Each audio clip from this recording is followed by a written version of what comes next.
এই যে শুনছেন, আমি কিন্তু আপনাকেই বলছি। আপনি কি জানেন আপনি যেটা দেখছেন এটা কি?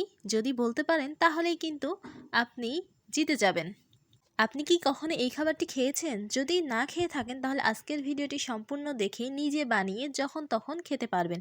আসসালামু আলাইকুম এভরিওয়ান, তানিয়া ব্লগস থেকে আপনাদের জানাই সবাইকে সুস্বাগতম। চলুন না আজকে আমি আপনাদেরকে একটি রেসিপি দেখাবো যেটি দেখলে সবাই পছন্দ করবে। আর এই খাবারটি পছন্দ করবে না এমন মানুষ কিন্তু খুব কমই পাওয়া যাবে। যারা মিষ্টি পছন্দ করে তাদের জন্য বেস্ট। আর আমি মাত্র 3টি উপকরণ দিয়ে আজকের এই খাবারটি বানাবো। চলুন বন্ধুরা দেখা যাক যে কী 3টি উপকরণ।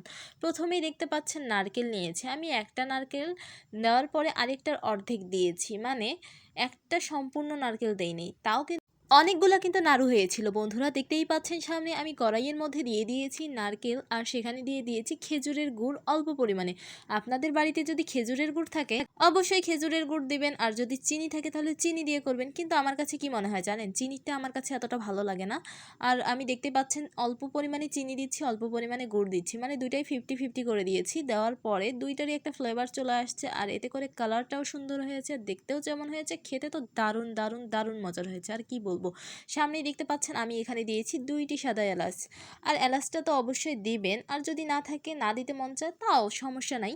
এখানে দিয়ে দিচ্ছি স্বাদ মতো কিছু পরিমাণ লবণ দিয়ে দিচ্ছি। স্বাদ মতো বলতে 1 চিমটি পরিমাণে লবণ দিবেন, আবার বেশি দিতে যাবেন না। দেখতেই পাচ্ছেন। আর যদি মিষ্টির মধ্যে একটু লবণ দেন তাহলে খেতে কিন্তু দারুণ হয়, মিষ্টিটা একটু ভালো লাগে খেতে। এটাকে এখন সময় নিয়ে 5-6 মিনিটের মতো জাল দিতে হবে এবং অনবরত নাড়তে হবে। এই সময় চুলার আঁচটা মিডিয়াম টু লোতে রাখতে হবে। শেষে নারকেল দিয়ে যখন তেল বের হবে তখনই কিন্তু গ্যাসটা অফ করে দিতে হবে, আর গরম গরমেই কিন্তু আপনাকে নাড়ুটা বানাতে হবে। দেখতেই পাচ্ছেন এটা প্রায় আমার হয়ে গেছে। আর আমার ভিডিওটি যদি ভালো লেগে থাকে অবশ্যই লাইক করবেন, কমেন্ট করবেন এবং বন্ধু-বান্ধবীদের সাথে একটু শেয়ার করবেন। দেখতেই পাচ্ছেন আমি কিন্তু একটি ছুরি হাতার সাহায্যে অনবরত নাড়ছি, কারণ যত নাড়বেন তত কিন্তু ভালো হবে। এটা পুড়ে যেন না যায় সেদিকে অবশ্যই নজর রাখবেন। এটা আবার চুলায় বসিয়ে দিয়ে অন্য কাজে যায়েন না, তাহলে কিন্তু এটা পুড়ে যাবে। এখন দেখতেই পাচ্ছেন আমি নামিয়ে নিয়েছি এই যে পিরিচের মধ্যে। এখন এটাকে আমি একটু হাতের মধ্যে আমি ঘি মাখিয়ে নিয়েছি। আপনারা অবশ্যই ঘি না থাকলে ঘি না দিলেও চলবে, এমনি একটু তেল হাতের মধ্যে লাগিয়ে নিলেও হবে। এখন আমি কিভাবে গোল করতেছি, আপনারা ইচ্ছা করলে নাড়ুটাকে বড়ও করতে পারেন, ছোটও করতে পারবেন, সেটা আপনাদের ইচ্ছা। আমি বেশি বড়ও করতেছি না, ছোটও করতেছি না, মিডিয়ামে রাখতেছি। আর নাড়ুটা যে এতটা মজা হয়েছে আমি কি বলবো আপনাদেরকে বন্ধুরা, আপনারা যে শুধু এইভাবে করে বানিয়ে যখন তখন খেতে পারবেন, আর এরকম করে বানিয়ে আপনি সংরক্ষণ করে রাখতে পারবেন অনেক দিন পর্যন্ত। আর আমি তো যখনই এটা দেখতেছি তখনই আমার জিভ দিয়ে পানি চলে আসতেছে। আপনাদের কাছে কেমন লাগতেছে একটু জানাবেন, অবশ্যই অবশ্যই জানাবেন।